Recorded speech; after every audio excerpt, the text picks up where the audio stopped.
posibilidad ng tagumpay o kabiguan, ng ligaya o lungkot.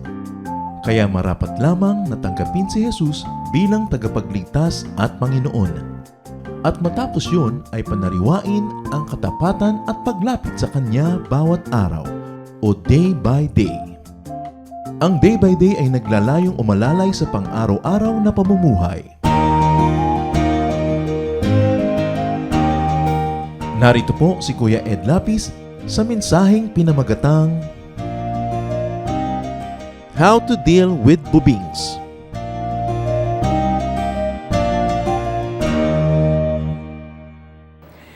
How do you react to slow learners? Kahit gaano tayo katalino o kahit gaano tayo kawalan ng katalinuhan, laging merong mas less matalino pa rin kaysa sa atin. Paano po kayo nagre-react sa mga taong ang linaw na ng sinabi nyo, hindi pa rin naintindihan? O akala niya, naintindihan niya, tapos malalaman niyo lang hindi naintindihan dahil nagkamali na. How to react to people who cannot understand anything, and yet sila pa kumisan yung galit?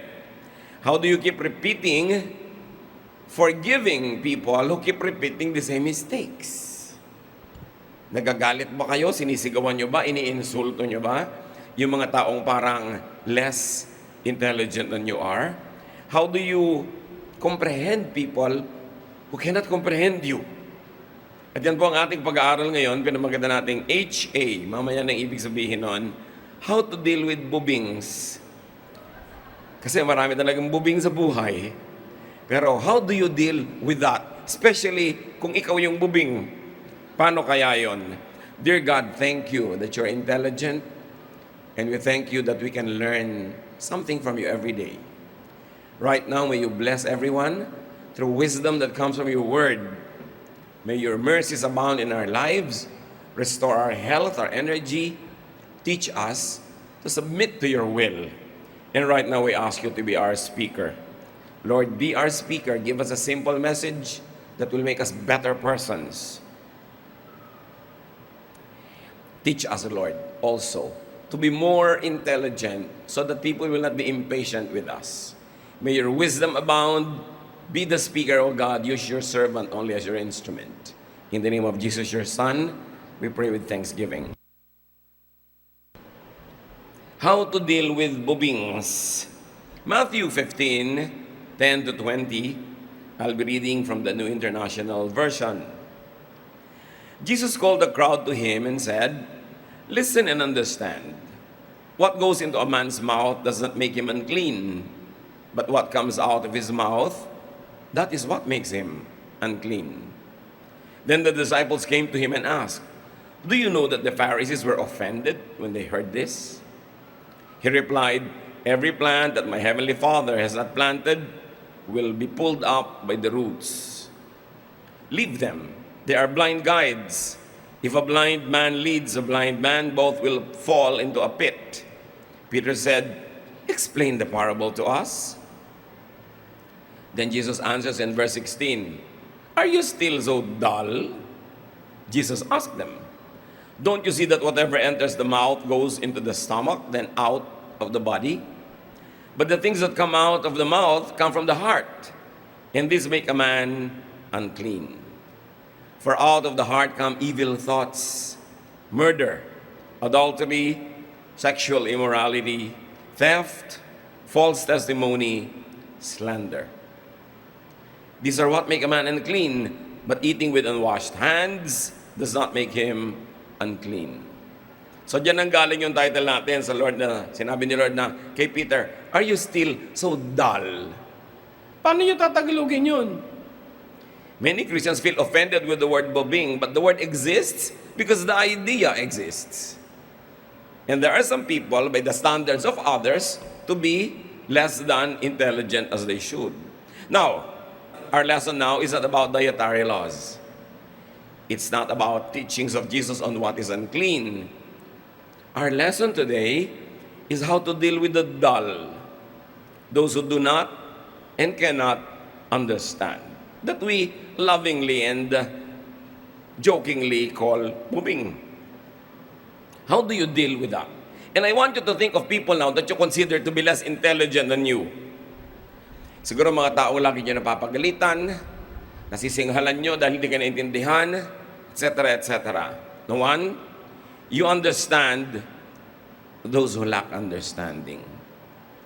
Ikaw pala yung marunong, di ikaw yung umunawa.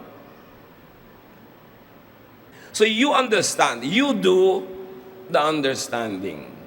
Ikaw pala yung amo, may tauhan ka, pinapasweldo mo, the presumption is mas marami kang alam. Therefore, huwag kang magalit kung hindi kanya kasing talino. Matakot ka kung mas matalino siya sa'yo. So pasalamat ka, mas matalino ka sa kanya. Huwag ka nalang magalit. Luke 12:48. From everyone who has been given much, much will be demanded. And from the one who has been entrusted with much, much more will be asked. So kung sino binigyan ng mas maraming talino, mas maraming hahanapin sa kanya ang Diyos. At i-apply mo yung katalinuhan mo sa pag-unawa ng hindi mo kasing talino. Apply this to your understanding and overflowing intelligence. That if you consider yourself so bright, then be charitable, be kind to the less bright. More understanding of others is expected from the more intelligent. Hindi bagay sa matalino na nagagalit sa bubing, kasi bubing na rin siya pag ginawa niya yun. Dapat mas naunawa mo. Sino pa ba mag-a-adjust? Help and make yourself understand the dull, the so-called dull. Think and say, kasi hindi abot. Gano'n na lang. Sobrang mataas yung ideya mo para sa mababa. Sobrang malayo o malawak para sa maiksi ang kamay. Romans 15:1, we who are strong ought to bear with the failings of the weak and not to please ourselves. Kaya ang complete title natin, Hindi Abot. Yun yung HA, no? How to deal with bubings. Hindi nila abot eh. Abot mo pala. So, gawin itong explanation. Tuwing may hindi ka maintindihan na tao, bakit hindi makaintindi, sabihin mo, yun, hindi abot. Gawin mo itong motto for understanding others. Gawin itong expression para hindi ka magalit lagi. Sabi, ay, hindi kasi abot ni Bining ang ideya. Para huwag ka lagi mainis at huwag ka ma-high blood. Ang sasabihin mo, HA. Which means, tandaan nyo yung title. Ang dami nyong paggagamitan yan. Biyanan nyo, for instance. Di ba? Asawa mo, hindi abot. Buti na lang abot ka niya. Di ba? Pero yung ideya mo, hindi niya maabot, hayaan mo na. Anak mo kuminsan, o nanay mo, magulang mo, empleyado mo, kung ikaw may mga empleyado, hindi abot. What do? Bring the cookies to the lower shelves. Ang daming shelves, nandun yung cookies sa taas, hindi niya maabot, edi ibaba mo para maabot niya. Simplify. Explain more clearly, more slowly, more simply, more patiently, more sympathetically, and more lovingly. Di ba dapat mahalin mo yung kulang ang karunungan? Hindi naman kasalanan na kulang ang karunungan ng tao. In fact, they're inadequate, they're handicapped. What is the Christian response to that? Love. Consider the man who lacked understanding but tried very hard. So Mark 10:21, Jesus looked at him and loved him. Trying hard pero hindi pa rin niya naabot. Yung mapagmahal na mata ni Lord, hinagod siya ng tingin at sabi siguro ni Lord, hindi abot. Kawawa naman. Then Jesus proceeded to explain further. Magbigay ka ng example sa iyong paliwanag, illustration. Use metaphor from daily life like Jesus did. But do not be angry. Do not be aggressive. Do not be violent. To the point na binatukan mo na dahil hindi ka maintindihan. Sinapak mo na dahil kaya mo. It is a misuse of power, of strength. Sinigawan mo na kasi hindi ka maintindihan, kasi kaya mong sigawan. Di ba? Mali yun. Pinapahiram ka ng Panginoon ang pagkakapangyarihan para maging loving ka. Hindi para maging abusive and aggressive. How else do you deal with the dull? Repeat. Keep repeating your instruction, your explanation, and illustration. Kasi may mga tao talaga, after 5 repeats pa lang nila masisimulang mainawaan. And then test if you are understood. Ask questions. Bumili ka ng ganitong A. Pag walang A, bilhin mo B. Pag walang B, bilhin mo C. O anong uunahin mong bilhin? A. Pag walang A, ano? Hindi C. B. Di ba? Uulitin mo para malinaw. Kasi yung maliit ang pag-iisip, akala niya, naintindihan na niya. Hindi pala. Ask for a repetition of your message. Lalo kung may history yung tao na yon na laging mali ang ginagawa niya. Tiyakin. Teach and equip. Just like Jesus would do. Give people tools to understand and express ideas. I-model mo. I-display mo. I-exhibit mo. I-demonstrate mo. Show examples like Jesus did. Then encourage people to ask questions, to clarify. Hindi ka dapat parang poon na hindi pwedeng tanungin, na hindi na naiintindihan, nervyos na siya, lumakad na, nanguhula na lang kasi natatakot magtanong. So you encourage. May question ka ba? Naintindihan mo ba? Pero huwag niyo itatanong yung naintindihan mo ba dahil akala niya naintindihan na niya. Sabi niyo, opo. Yung pala hindi. So, give more exploratory questions. More diagnostic questions. Not answerable by yes or no. Dahil baka pag walang maisagot, mag-yes na lang or no. Hindi mo alam kung talagang tama yung sagot niya or not. And then reward. Do not punish inquisitiveness. Huwag niyong paparusahan yung palatanong. Liban na lang ng aasar na lang. Pero pag palatanong, sagutin niyo. Para maintindihan. And of course, you wait for people to learn, to develop. Kahit buto, pag tinanim mo, hindi mo naman hinuhukay agad para makita mo yung ugat kung tumutubo. Give it time. And of course, after everything, nagkamali pa rin. What do? Forgive when people commit mistakes because of lack of understanding. Kanya-kanya lang naman tayong turns sa maging bubing eh. Kumisan ang tali-talino mo sa school pero bubing ka sa love life. Ang tali-talino mo sa negosyo pero bubing ka halimbawa sa ganitong bagay. Kanya-kanya lang tayo ng katalinuhan at kanya-kanya tayo ng kahinaan sa ating isip. Yung iba, sobra lang na-highlight yung kapurulan nila kasi wala silang chance or opportunity na ipakita kung saan sila magaling.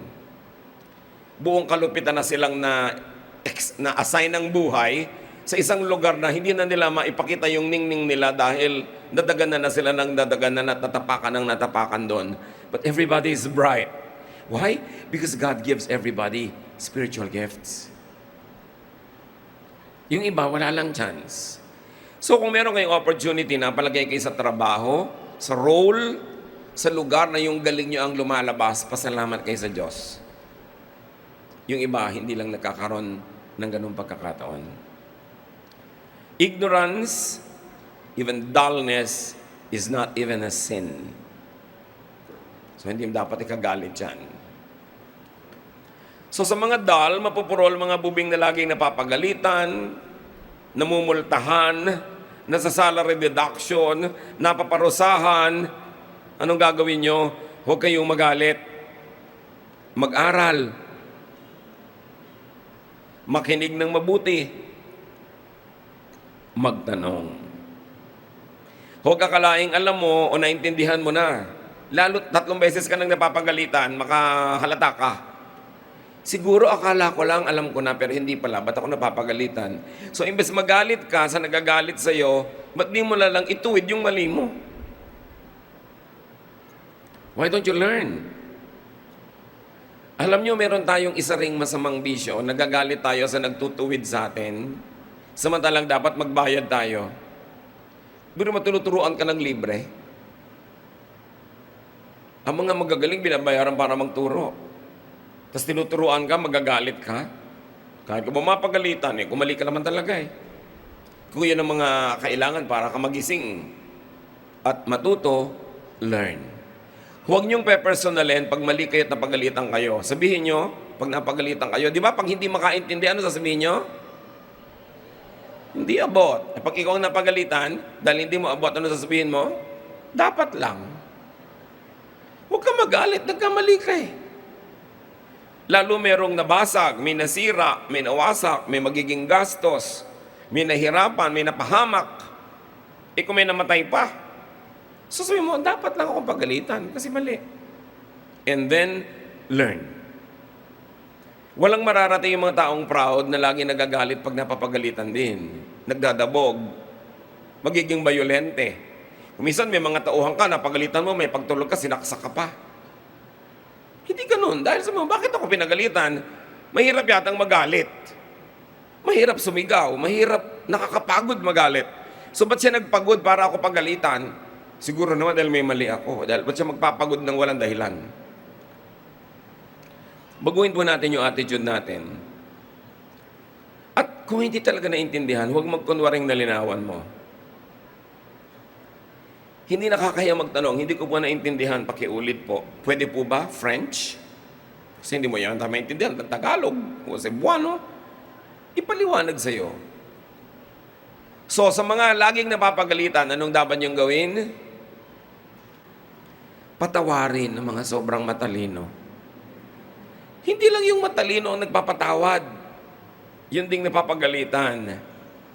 Patawarin na yung teacher mo, o yung amo mo, o yung superior mo. Kasi, kaya naman siya nagalit dahil di sa'yo. Alam namang wala kang ginagawa, bigla siyang nagalit. Siyempre, may dahilan. Kaya patawarin na rin siya. Kung hindi mo naman ginawa yung mali na yun, hindi rin siya magagalit. Ang sobrang katalinuhan, to the point na hindi na maintindihan ang hindi kapwa matalino o hindi ka na maintindihan ng hindi kapwa matalino, isang uri na rin yun ng kabubingan. So sobrang kang matalino, wala na makaintindi sa'yo, magbago-bago ka rin ng paraan. Kailangan ka mag-adjust. Why? Because adjustment and the capacity to adjust is really one great measure of true intelligence. Ang tunay na matalino nakaka-adjust. Hindi yung lagi hinihingi mo sila mag-adjust sa'yo. No. Patunayang matalino ka by adjusting to those who are less gifted. So sa mga slow learners, sabihin sa sarili, sa sobrang baba ng utak ko, at sa sobrang taas ng isip niya, hindi niya ako maabot, kawawa naman siya. Pwede niyo rin sabihin yun to make yourself feel good. Kaya di ba ganito talaga ginagawa ng iba? Alam mo, ang tali-talino niyan, baliw na. Tapos tawa na lahat yung bubing, baliw talaga siya. So sumaya sila. No? Kaya nilalait-lait natin yung matatalino. Sa No Limit Anghere, mayroong isang super talinong karakter. Sino yun? Sa halagang 1,000 piso na ibibigay ng Lady in Yellow. Si Pilosopo Tasio. Di ba? Tawag nila si Baliw na Tasio, si Pilosopo Tasio. Tapos tinanong siya ng isang kabataan, ang tali-talino niyo po, bakit pinapayagan yung tawagin kayong baliw? Sabi niya kasi, nasasabi ko lahat ng gusto ko nang hindi ako nakukulong. Kung hindi nila iniisip na baliw ako, di matagal na ako nakulong sa mga pinagsasasabi ko. Sabi niya gano'n. So, yung mga bubing pa ang nagsasabing si matalinong Tasyo ang baliw. So kung kayo man may nako-consider na baliw, di ba? Isipin nyo, baliw nga ba siya o ako ang baliw? Sino sa aming dalawa? Pinapadali kasi natin ang buhay. Lahat ng hindi natin nauunawa, tinatawag nating mali. Para maging komportable tayo kung sa anong niyayakap o kinakalong o sinusundan natin. Mali na lang yung iba, period. Pero hindi ganun ang taong naghahanap ng katotohanan. At hindi ganun ang taong palalayain ang katotohanan. Dapat handa tayong kilalanin natin mga kamangmangan para matilamsikan tayo ng liwanag ng poong may kapal. Kailangan magpakumbaba, kilalanin ang pagkakamali, ihingi ito ng tawad kung kailangan. At huwag tayo magalit sa nagtutuwid sa atin. Napakapalad ng may nagtutuwid. Yung mga bata na itinutuwid ng magulang, nagdadabog pa. Bakit po yung classmate ko walang nagtutuwid? Ulila yun eh. Gusto mo maging ulila? Heto, barilin mo ko nang maging ulila ka. Sino magpapakain sa'yo? Dapat, make our kids realize that they are privileged pag itinutuwid natin sila. Hindi yung akala mo, susuyuin mo pa dahil napagalitan mo.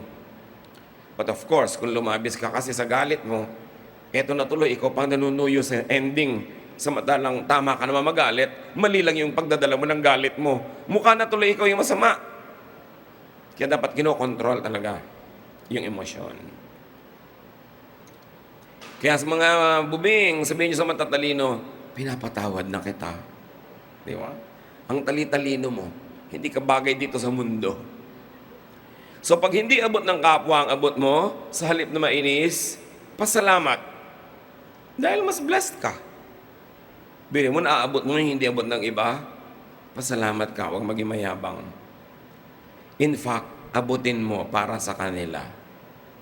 Hindi mo abot ang switch o ako na magbubukas ng ilaw. Hindi mo abot ang bote, ibababa ko na sa'yo. Hindi mo ko maintindihan, i-explain ko ng mas simple. Ibababa ko para sa'yo. Pag hindi abot ang abot mo, iabot mo pa sa kanila. Malaki ang hinihinging pananagutan sa binibigyan ng Panginoon ng mga maraming pagpapala. And never be angry again at the dull and the ignorant. Because they are not really dull. They are not really bubing. Iba lang ang abilidad nila. At hindi sa abilidad na yun kayo naglalaro, doon sa abilidad mo, kaya nagmumukhang ikaw ang magaling.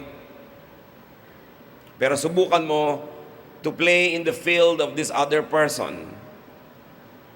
Siguradong ilalampaso ka niya kasi ang galing niya doon. May pinapagalitan ka isang mekaniko, subukan mo mag-contest kayo ng pag-repair ng isang sirang kotse, talo ka. May pinapagalitan kang labandera, subukan nyo magpaputian ng damit. Nalalabhan, talo ka.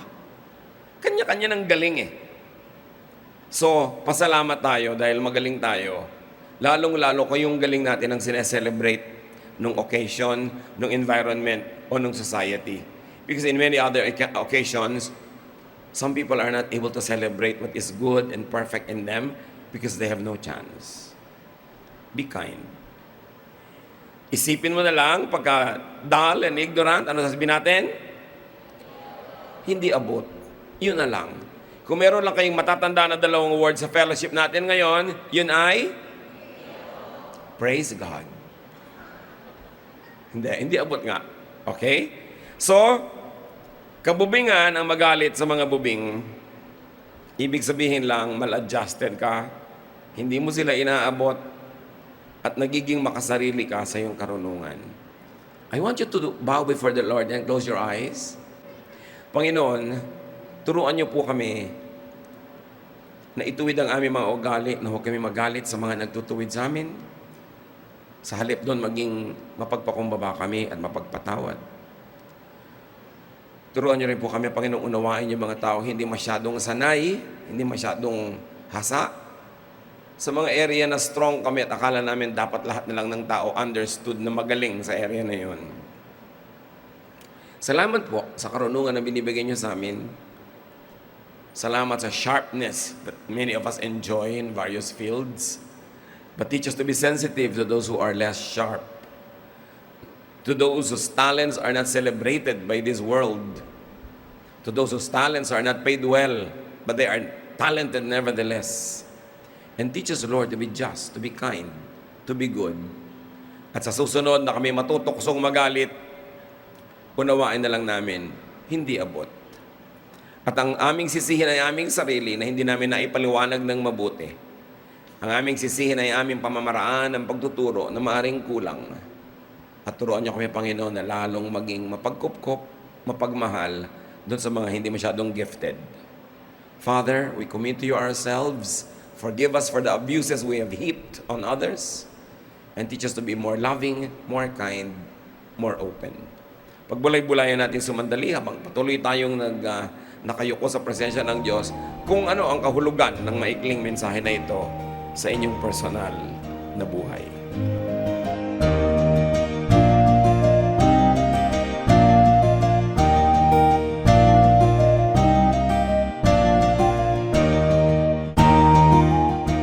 Ang katatapos pong mensahe ni Kuya Ed Lapis ay pinamagatang How to Deal with Bubings.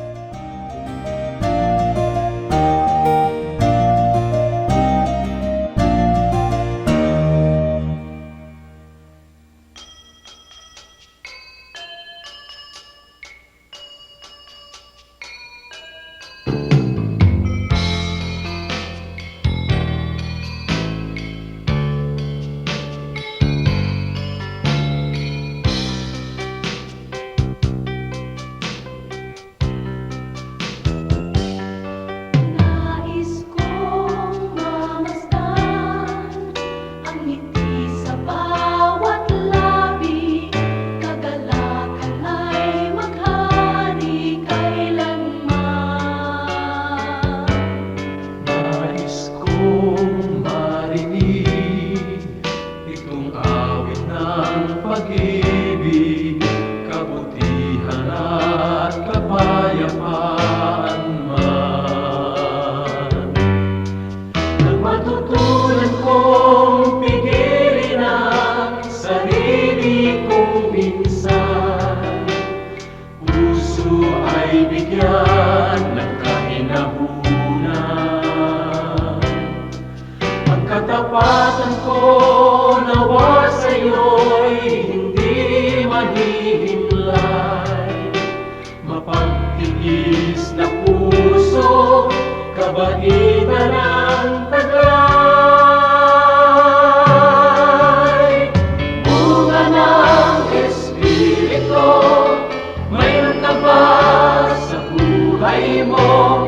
Ang kinakailangan na ipakita ng Kristiyanong tunay. Bunga ng Espiritu, kung wala sa buhay mo, kay Jesus tanggapin mo. Bunga ng Espiritu.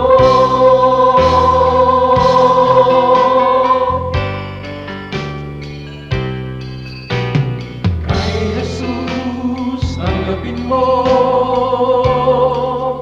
Bunga ng Espiritu.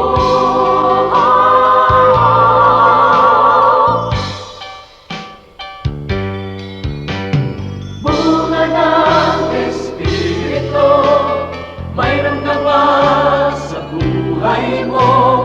Ang kinakailangan na ipakita ng Kristiyanong tunay. Bunga ng Espiritu, kung wala sa buhay mo, kay Jesus tanggapin mo.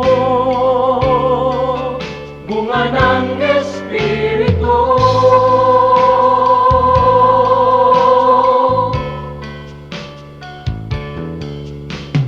Kay Jesus tanggapin mo. Bunga ng Espiritu.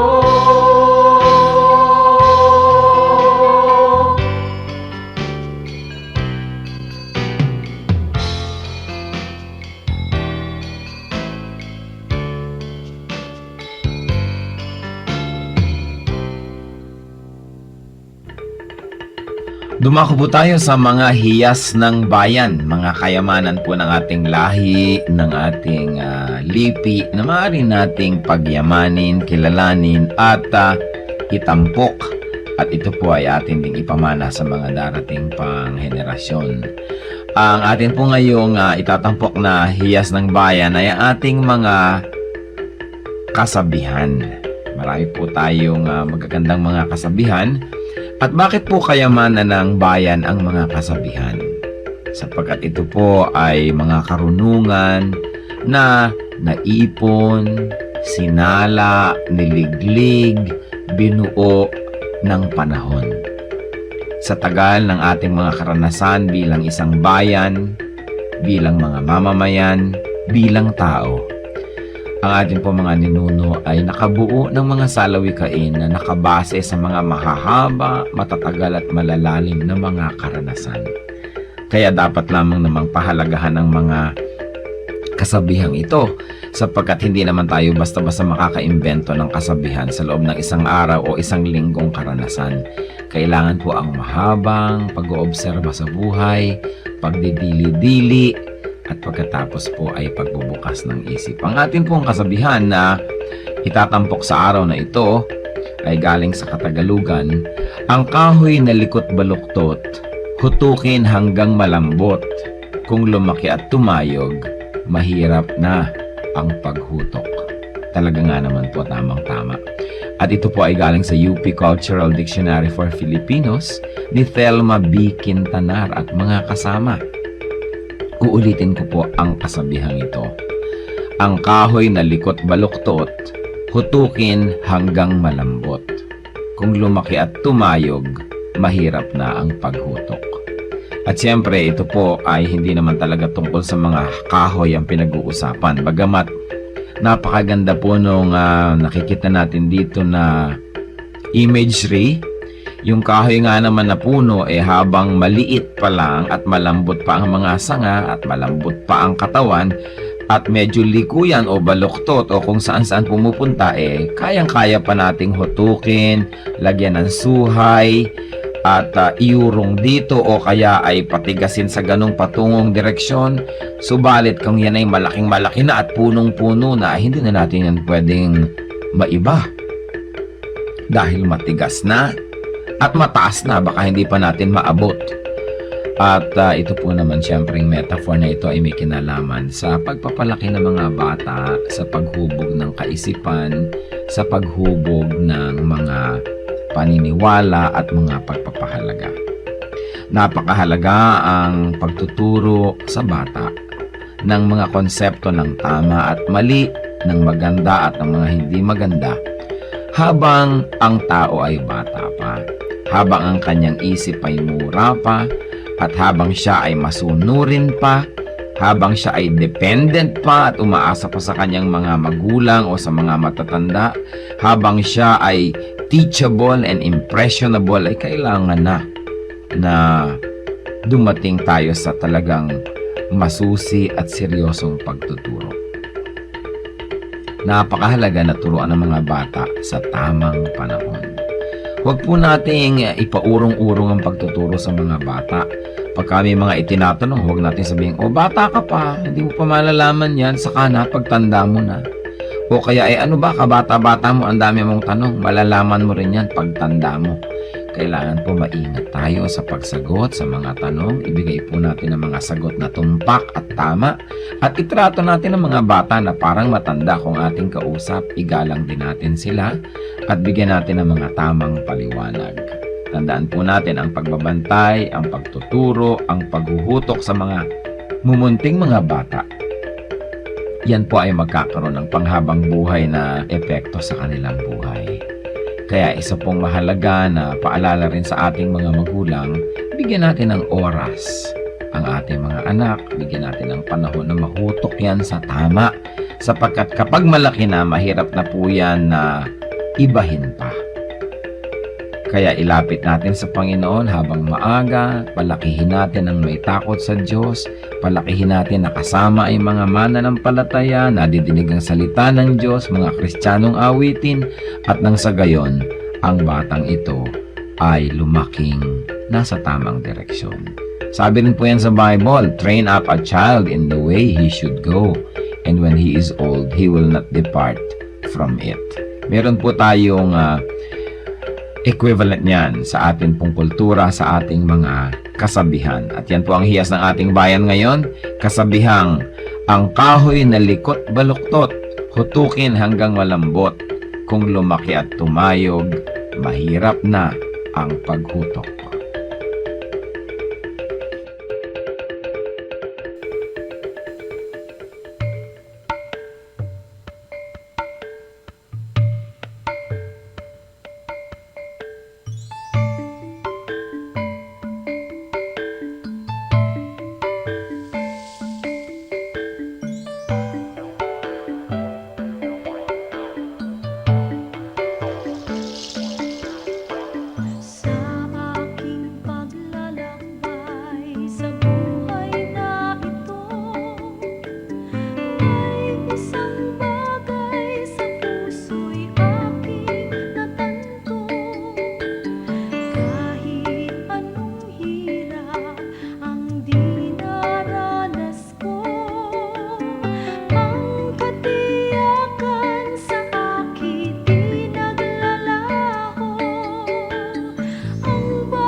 Ano ba ang original Filipino culture? Yan siguro paghahanap natin ng original na Filipino ay dapat na magkaroon ng isang bagong pananaw. Halos wala naman talagang original na culture kahit saan. Kahit ang Chinese culture may influence ng kanyang mga kapitbahay, ang Indian culture, maging ang Jewish culture, maraming influensya yung mga neighboring countries. So siguro naman sobra pa na kung hahanapan natin ng original Filipino culture. Pero kung ang ating hahanapin, yung culture na na-indigenize natin, na-process natin at naging Filipino sa application, naging Filipino ang kanyang form over the years, at yung generationally has been with us to the point that it has become our heritage and identity, marami. Arnis de Mano, for instance, ay isang naproseso natin na martial arts na gumagamit ng mga sticks. Kuntao, na siya ring tradisyon ng maraming bansa sa Malaysia at sa Indonesia, ay na-develop at halos na perfect ng mga tausug at ng mga tao sa Southern Philippines. Marami tayong ganyang mga matatawag natin kung hindi man original because it is shared by many other races na indigenize natin na proseso at ngayon Pilipinong-Pilipino na.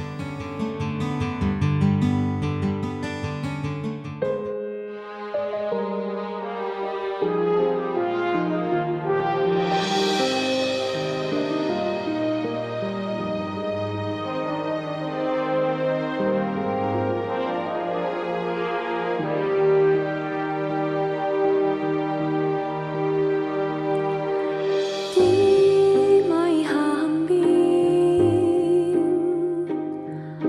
pag-ibig niyo sa akin. Di may haling tulad ang wagas niyong pagtingin. Ang iyong pagmamahal sadyang walang hadlang, wala sa kalagayan at katayuan.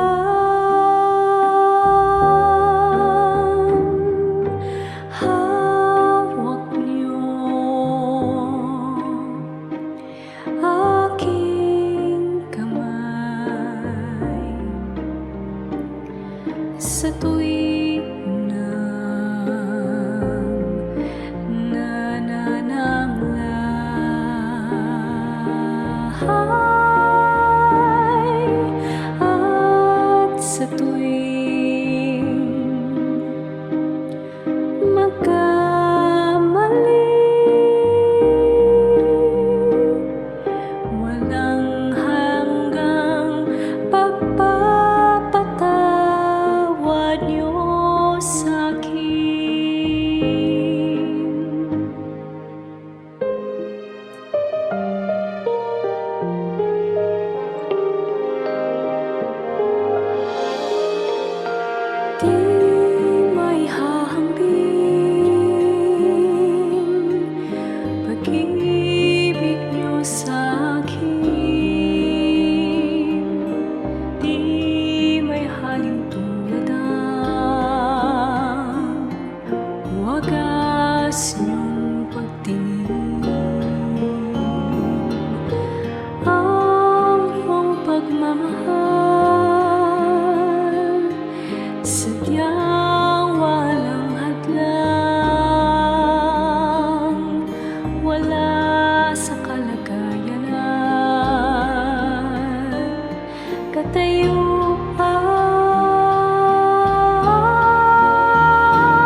sana'y lumipas panatag sa inyong kandili. O Jesus, sa ulayaw, hatid sa kibuhay, magkapay sa paglalakbay. Kaibigan kang tunay, dagli ang karamay, kailanman di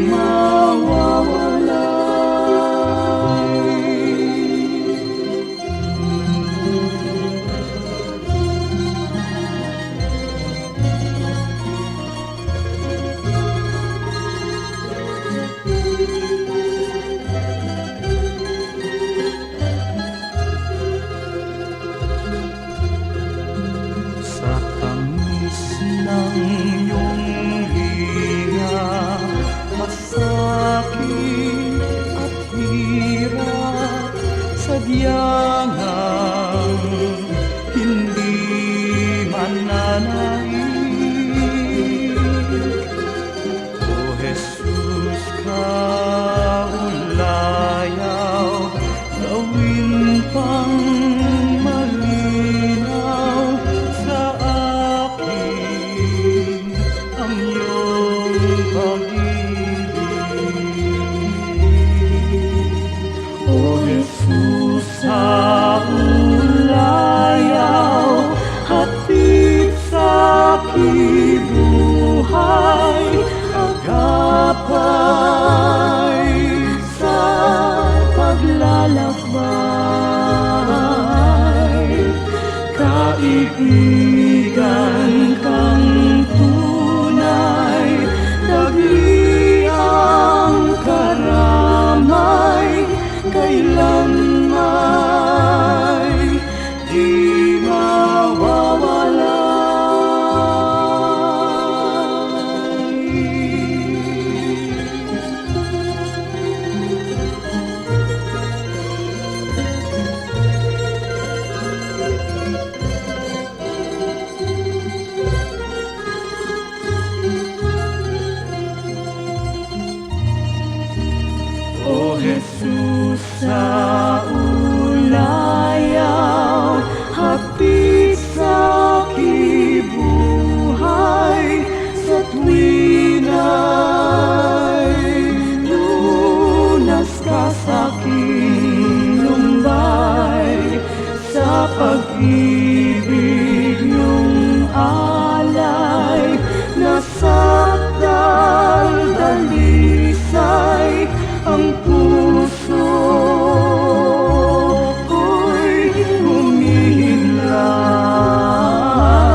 Oras na po para pansamantalang magpaalam ang programang Day by Day. Tayo po'y magsama-sama tuwing ika-6 hanggang ika-7 ng umaga, araw-araw. Magandang umaga po at mabuhay ang Panginoong Hesus!